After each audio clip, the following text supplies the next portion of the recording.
I found film and film found me. The passion grew some more. Family, friends reacted, should they take film out? Somebody was like, oh, he's carrying a camera, he's carrying a camera. Meanwhile, we're in the office, we're bank managers and we're this and that. And it wasn't taken really well, but for full content creation was not popular as well. So nobody wanted to even associate with me.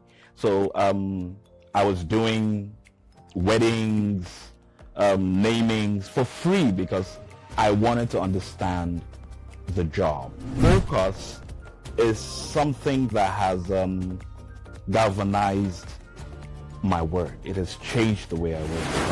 I was called from the National Assembly, said, hey, we've given you a Director General position. Come and we will, so that the National Assembly will interview you. And I said, sorry, I won't. Then my friends and my family, I mean, including my in-laws, everybody was like, hey man, just go. I mean, you can do this. But I said, no, I decided to focus because I think that's one of the issues we have, not just in this job, but in this country. We refuse to focus on abundance and focus on what we lack. That was the first temptation even in the Bible. Yes, it was the first temptation in the Bible. It says, hey, you've got all of this, but there's one tree, just one. So you have to pass the mango tree, the apple tree, but there's just one tree in the middle of all of those trees that you should not eat of. And Eve decided, hey, let me leave focusing on abundance and focus on what I lack. I had to say, okay, see, this is what I can do very well. Let me focus. I did that. I was actually paid for that kind of made me feel I was doing what. Yeah. It was with a German firm. The German firm said they had come to Nigeria and they had gone through, I think, 10 different people that would film for them, and the Nigerians were disappointing them. And I said, okay, I was going to do this thing for you for free. If you like it, you pay. If you don't, just take it and go.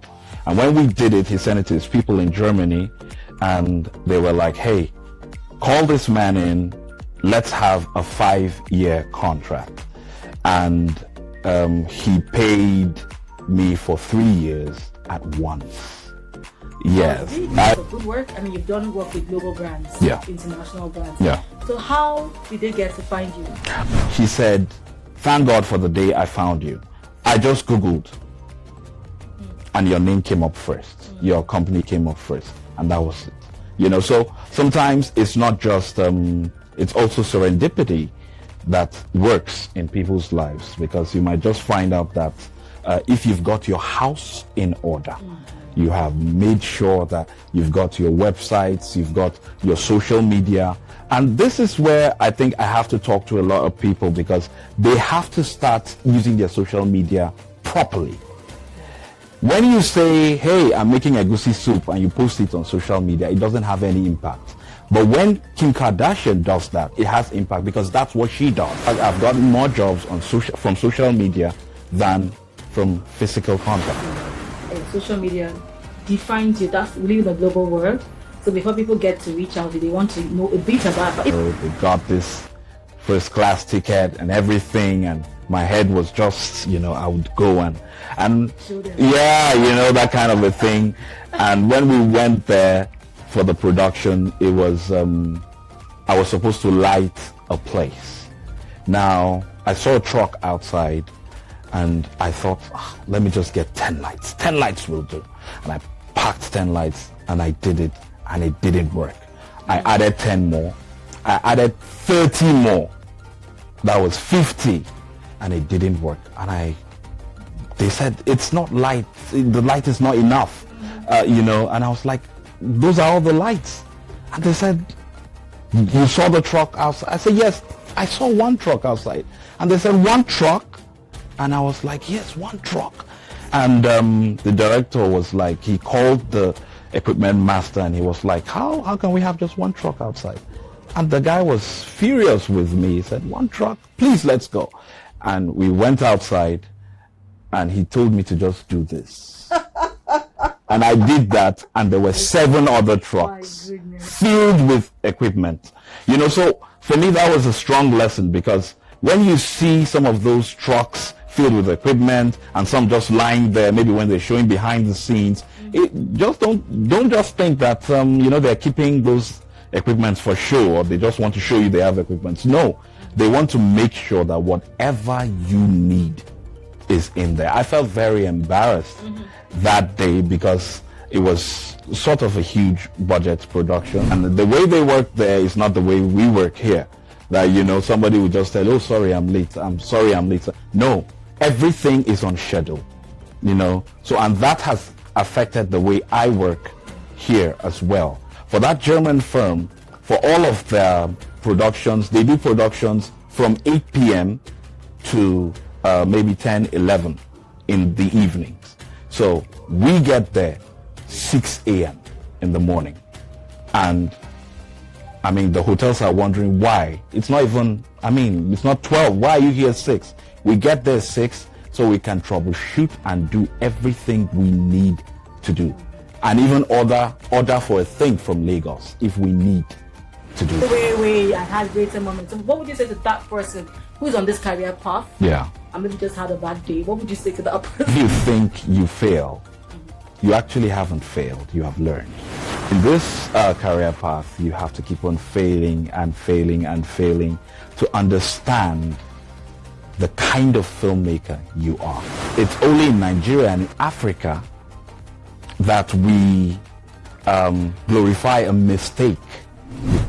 When you lose, still dust yourself up and do it again. To be consistent. If you are not consistent, you will find out that because this world runs very fast, you'll find out that the world has gone ahead of you and you are trying to catch up. Everybody is there. What you have to understand is that people are not trying to get into that theater. No. People are trying to get your seat in that Netflix. And they feel, okay, because we managed to have our films on Netflix, we know everything. No, you can't know everything. I was in Hollywood just 3 weeks ago, and I met a screenwriter, and the guy just messed up everything I had known about screenwriting. The thing is, even in film, there is film. Got frustrated one day. After the second day, into the third day, the computer shut off. So I had to start it all over again. And I told my wife, I said, you see, I cannot do HD anymore. I mean, Nigerians are doing it. Let's do standard definition. And just do. And she said, boy, if you want to do this job, continue with doing high definition or just leave it. On the last one, how did it feel being recognized? I mean, taking your mind back to your journey, how you began, yeah, and now the accolades are coming. How does it feel? Yeah, it feels really surreal sometimes, because the thing with you know, winning awards and stuff like that, they don't come in the first 2, 3, 4, 5 years. So find your space, stick to it, develop yourself in that area until you become a master in that field. Hey, Coca-Cola started and sold only 1 bottle. You are made for more.